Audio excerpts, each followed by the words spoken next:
એસએમઆર jewels લિમિટેડનો initial public offering IPO મંગળવાર તારીખ 26 મે 2026ના રોજ ખુલશે। એસએમઆર જ્વેલ્સ લિમિટેડ કંપની તેના ઇક્વિટી શેરના ઇનિશિયલ પબ્લિક ઓફરિંગ ઇશ્યુ માટે ₹10ની ફેસ વેલ્યુ ધરાવતા ઇક્વિટી શેર દીઠ ₹128 થી ₹135ની પ્રાઇસ બેન્ડ જાહેર કરી છે। આ આઈપીઓ સબસ્ક્રિપ્શન માટે મંગળવાર તારીખ 26 મે 2026ના રોજ ખુલશે અને શુક્રવાર 29 મે 2026ના રોજ બંધ થશે।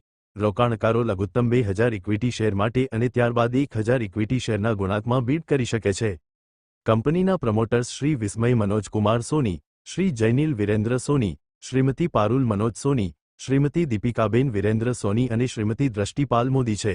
રેડ હેરિંગ પ્રોસ્પેક્ટ્સ આરએચપી દ્વારા ઓફર કરવામાં આવેલા ઇક્વિટી શેર્સ બીએસઈ લિમિટેડના એસએમઈ પ્લેટફોર્મ પર લિસ્ટ કરવાનું સૂચિત છે। આ ઓફરના હેતુ માટે BSE limited designated stock exchange રહેશે। Report by Ashwin Limbachiya, Ahmedabad.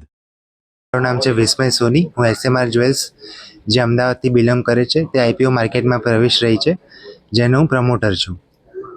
Sir, IPO લાવવાનું કારણ કે પાછલા વર્ષોમાં જે અમે વિકાસ કરેલો છે તે અમે અમારી જ્વેલરી ઇન્ડસ્ટ્રી સાથે સંકળાયેલા હતા।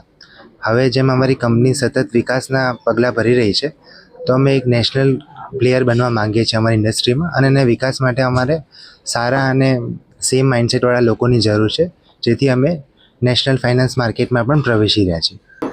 સર, આજની જ્વેલરીમાં દરેક માણસને એક સ્ટોરી ટેલિંગ જોઈએ છે। તેમને ફક્ત એક જ્વેલરી નહીં પણ તેની સાથે સંકળાયેલા કોન્સેપ્ટ જે રિટેલર કે જે કન્ઝ્યુમર છે તેમને લાઈફ લોંગ કનેક્ટ કરી શકે। આજે દરેકની ઇન્ડિવિજ્યુઅલિટી ઇમ્પોર્ટન્ટ છે, તો અમારો ફોકસ એમને એક superior collection with some new story telling આપવાનો રહેશે। માનનીય પ્રધાનમંત્રીશ્રીએ જે અપીલ કરી છે તેની સાથે અમારી જ્વેલરી ઇન્ડસ્ટ્રી સંકળાયેલી છે અને એમને પૂરો સપોર્ટ કરી રહી છે। આપણે ઇમ્પોર્ટ પર કંટ્રોલ રાખી અને જે ઇન્ડિયામાં જે ગોલ્ડ રહેલું છે દરેક હાઉસહોલ્ડ પાસે, તેને આપણે ફરીને ફરી યુઝ કરીને નવી જ્વેલરી બનાવીને આપણા પ્રસંગોએ તેનો ઉપયોગ કરવો જોઈએ। સર, ફરક કંઈ જાજો નહીં પડે, ઉલટાનો વધારે સમય મળશે કે જેથી અમે સારી પ્રોડક્ટ જે રિટેલરની ડિમાન્ડ છે તેને પૂરી કરવા અને નવું લાવવા માટે આપણને ઓર સમય મળશે।